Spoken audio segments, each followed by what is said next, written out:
What's happening here? Oh, I see now. This person used an ESP32. Well, let's still check out the entire coding and how the app was connected. So this is the ultrasonic sensor. Oh, and here's the power supply. Okay, it's a 5-volt supply. Let's connect this properly.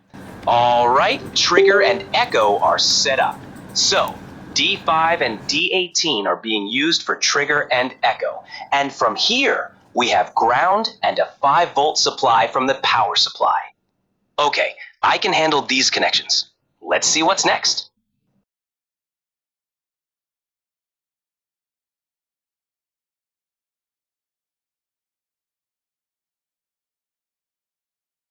What's this software?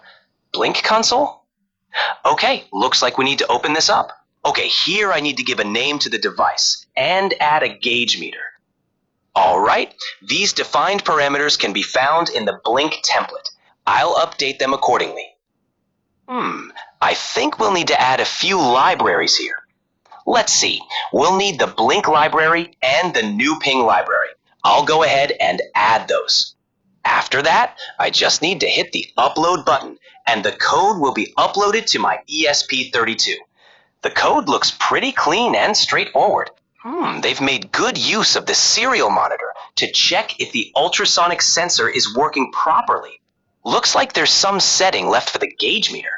Let's see how this person sets it up. Okay, go into the settings, set the data stream to V0, and adjust the minimum and maximum values from 0 to 100. And we can even change the color. Nice. All right, it's time for the final testing. Let's watch closely. It seems like they later changed the power supply. Maybe there was an issue with it. No big deal. We can always change it if we run into problems.